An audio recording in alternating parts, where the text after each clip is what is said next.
Andalusia, the last holdout of Islamic Spain, when the sword of Islam ruled half the known world and Europeans were subject to their rule. The land is littered with relics of the Muslim occupation in the built landscape, the language, and even the genetic profile of its inhabitants. Hello, this is the Alhambra Mosque, and behind us Granada, the last holdout of Islam in Europe, the last Muslim city in Europe protected by the Sierra Nevada mountains, which finally fell to the Crusaders in 1492, which meant that Islam and Islamic culture was completely removed from Europe. Now, if I was being a tad uncharitable, I would say that the reverse is now happening, that Christian culture is shrinking in Europe and Islamic culture is, how can we put this nicely, encroaching somewhat upon it.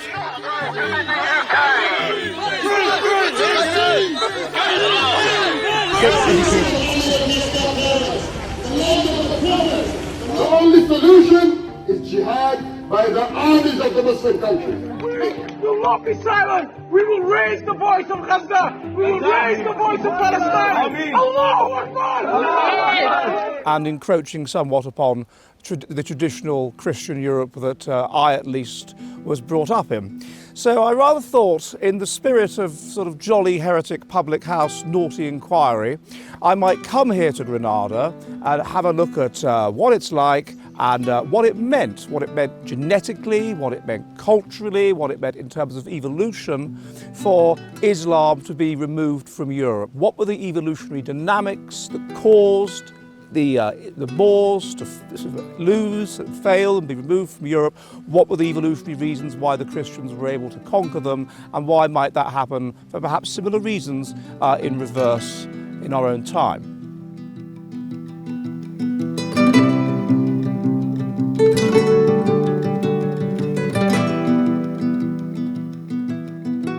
In 611, the Muslims, fired up by their new religion, made their way out of the desert. Only 100 years later, by 711, their empire stretched from Afghanistan to Spain. Entering Spain in 711, they put the new, highly divided, fractious population under the jizya, a special tax which only non-Muslims had to pay. This meant that many non-Muslims converted to Islam in order to not pay the tax. They were so successful, they made their way north all the way into France, into the Loire Valley, losing the Battle of Tours in 732, when they were stopped in their tracks by Charles Martel. The Battle of Tours was the first hard stop in over a century of Muslim expansion. When the Muslims exploded out of the desert of Arabia, they tore through the ancient empires of late antiquity. Vassals of the Byzantines and the Persians, weakened by centuries of war, crumbled in the face of a well-organized enemy, emboldened by a fanatical devotion to their faith. Egypt, the land of the pharaohs, Mark Antony and Cleopatra, which once boasted the greatest city in the world, Alexandria, was conquered by a few thousand men. When faced with a brutally effective, well-organized invader, even the mighty can crumble into dust. My name is Ozymandias, King of Kings. Look on my works, ye mighty, and despair. Europe was a patchwork of warlords and proto-kingdoms. Roman power long since faded from memory. Its green pastures looked on with envious eyes from the desert. What is it that makes a successful invader? Well, one of the key factors is known to be ethnocentrism, positive and negative ethnocentrism. Positive ethnocentrism is that you're positively cooperative, you're internally cooperative, you cooperate together, you get things done. Negative ethnocentrism is you hate the outsider, you want to kill the outsider is other, the outsider is evil. And computer modelling has shown that when you set up a number of different groups, one that is that are different in these different factors, it's the group that is high in positive and negative ethnocentrism that always wins the day. The second factor is an element of intelligence, the group that has the best weapons, the group that has, as it were, a genius cast that can come up with fantastic weapons that ensure sure that they can smash up the other group. That's the other thing. And it's that ultimate combination of intelligence and positive and negative ethnocentrism. And a big part of positive and negative ethnocentrism is religion, because what religion tends to do is it takes that which is adaptive at the group level and it makes it into the will of God. It fires people up. It makes them feel they've got something to live for, they've got something to die for, more importantly. They've got a sense of the eternal. It takes that evolutionary adaptive and it elevates it. And that is what, at this stage in history, in the 700s, that is what Islam was like. High in positive and negative ethnocentrism, fired up by this relatively new religion, reasonably intelligent to the standards of the time, and therefore they were able to come in, particularly in a Spanish society that was disunited, fractious, low in positive ethnocentrism, and take over. Though any interrogation of the origins of Islam will doubtless be met with inquisitional rage, there has been some courageous scholarship in recent years over how long it took Islam to congeal into a new religion of its own right. There is some suggestion the very earliest Muslims did not see themselves as belonging to a separate religion at all, but rather as a select tribe of true believers in the Abrahamic faith, long since corrupted by a distant priesthood and the earthly concerns of their rulers. People often think, with the current situation where a significant portion of Muslims hate Jews, and we have all this rising anti-Semitic hate crime since the Palestine incident, which we know is Muslims versus Jews. Stop the Jews, stop their movement, stop all of us, stop their mothers, stop their daughters, and show them the support for Palestine. It's always been like that. Muslims don't like Jews, but that's simply not the case. And that was not the case during the time of Moorish Spain. It was the Christians that persecuted Jews. It was the Christians that, for example, expelled King Edward I that expelled Jews from England. Jews were subject to intermittent pogroms. Jews were subject to huge levels of discrimination in what jobs they could do and everything else. This was simply not the case in Islamic Spain. Jews were tolerated. They could practice their religion, they could do pretty much whatever they liked and be left alone as long as they paid the jizya, as long as they paid the tax. And so, of course, they were perfectly happy to stay in Islamic Spain. Islamic Spain was better for them than Christian Spain, and they happily cooperated with the Islamic leaders because it was just better for them. They were not being persecuted, they were not being subject to pogroms, they were not being killed. They were able to get on with it. And indeed, some of them would even go so far as to convert. There was a lot of conversion from Judaism to Islam, which was a problem, of course, for the Muslims because it meant that there weren't enough people paying their tax anymore. But it was also, of course, a problem because there is an extent to which religion is symbolically, to a great extent, religious differences are symbolically ethnic differences. And once you allow lots of people from a different ethnic group to convert into your own ethnic group, then you blur the borders of the ethnic group, and this can be seen to interfere with the genetic interests of the ethnic group and the future of the ethnic group. But it was a very, very different world. It was a world in which, in many ways, the Christians of the time had the radical fundamentalist fervour of the stereotypical Islam today. One of the great legacies of Islam was Arabic. Despite all the power of Rome, Latin never supplanted Greek, the lingua franca of the East Mediterranean, or Berber, the language of North Africa, Aramaic, the vernacular of Christ, or Coptic, the tongue of the pharaohs. However, within 2 centuries, all these regions were thoroughly Arabized. It was an empire of words, a conquest of the linguistics and the very thought processes of its subject peoples. However, the language of the new ruling elite was not simply a liturgical language, it was the language of God himself, and the recitation of the Testament of Faith in Arabic was a prerequisite for entry into the gates of heaven. Once again, the supreme ruler of the universe happened to speak in the words and customs of the warrior elite, this time born of the nomadic tribes of the Arabian Peninsula. If you've ever wondered why working-class, second-generation immigrants on the streets of Luton or Bradford sprinkle Arabic words and phrases into their everyday speech, this is why.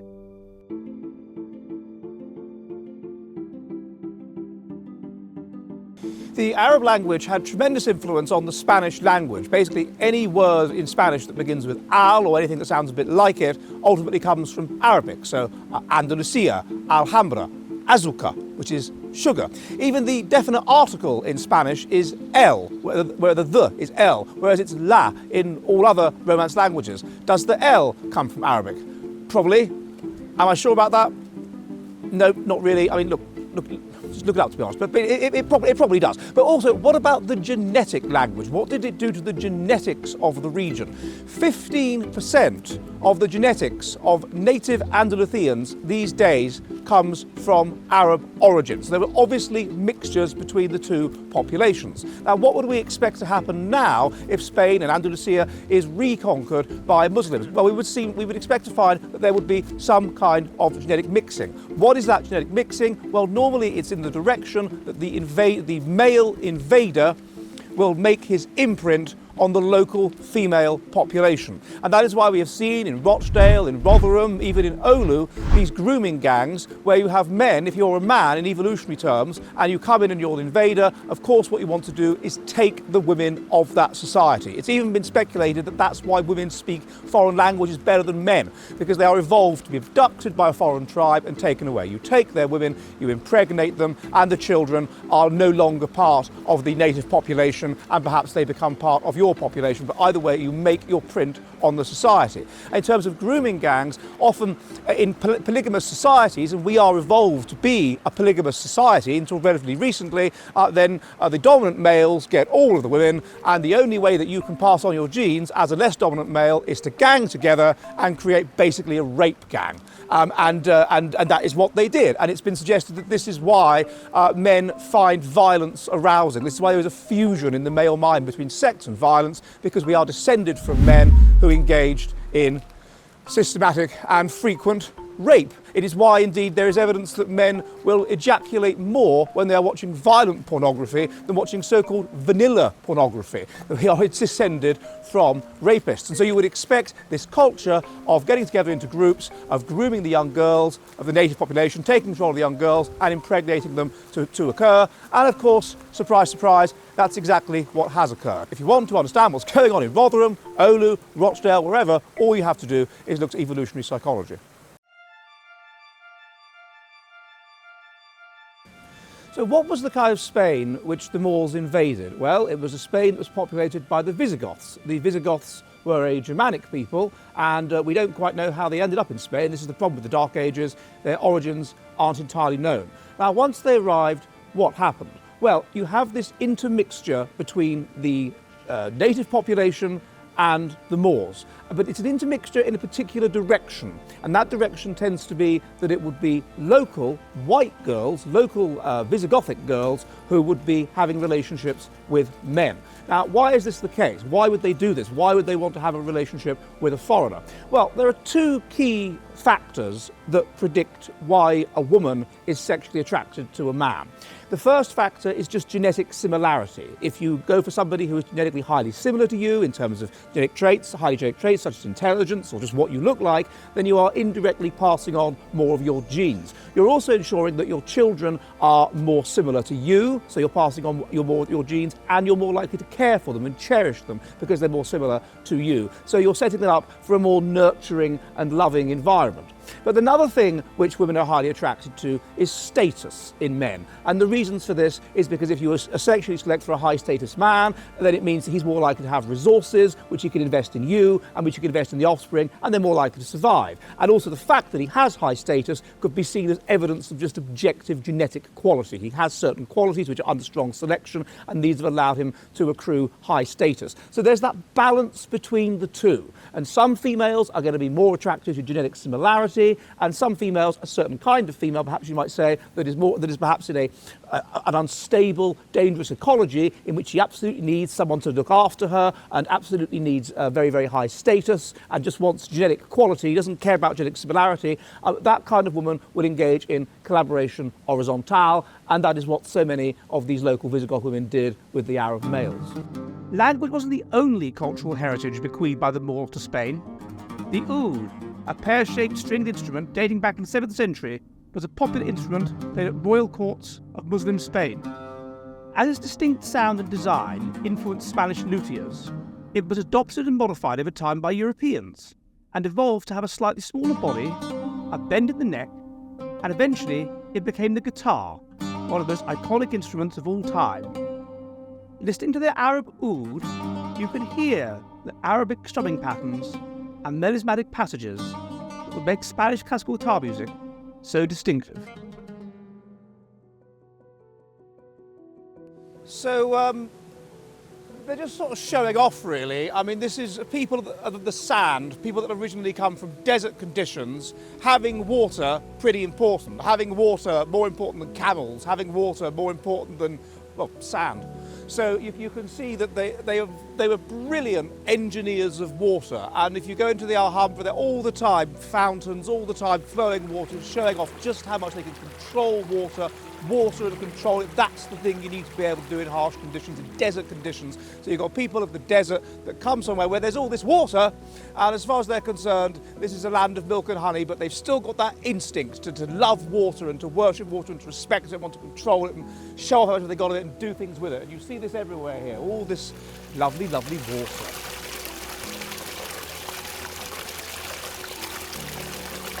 So you see the scale of this place. I mean, it'd be pretty difficult to successfully attack, but they just surrendered it. Water.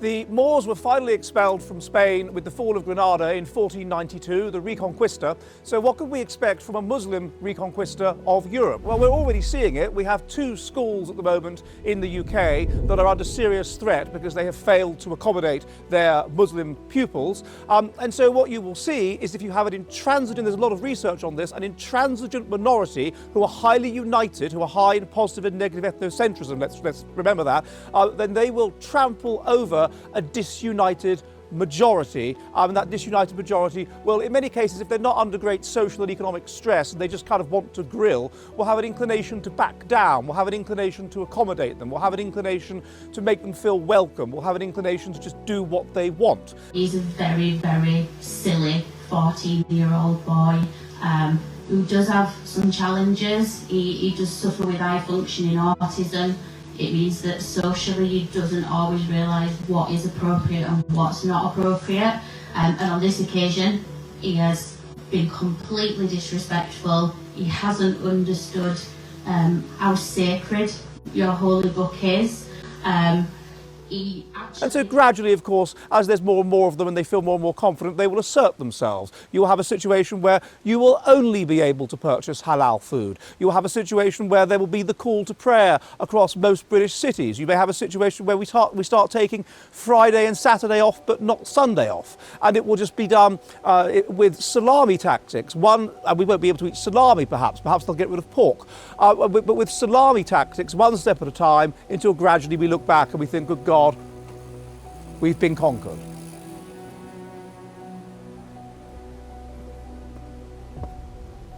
Speaking of salami tactics, you may have noticed if you ever come to Spain that they are very into their chorizo. They're very into their pork products. Now, why is this the case? Well, the first reason is that, of course, Spain, until quite recently, was a rather poor country, and the pig is the cheapest garbage to meat machine that has ever been known to man.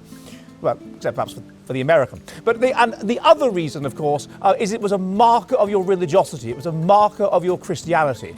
Islamic Spain was relatively tolerant of Jews and it was relatively tolerant of Christians. Once the Christians came in 1492, Spain was not tolerant of Jews and it was not tolerant of Muslims. We had the Spanish Inquisition. And so, of course, you had people who were Jews pretending to be Christians, people that were Muslims pretending to be Christians. The chorizo, the pork, was a way of marking them out, a way of ensuring they offer you chorizo, you take it, clearly you are genuinely a Christian. If you refuse to take it, you are not one. You are not on their team. You are not really a member of their ethnic group, of their religious group. You can't be trusted. So this is the darker side, shall we say, of the Spanish sausage.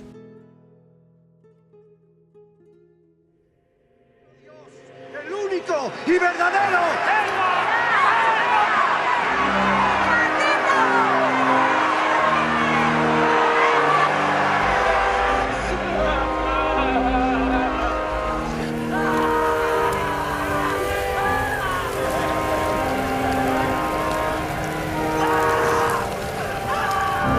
No one expects the Spanish Inquisition. It is often said that no one expects the Spanish Inquisition.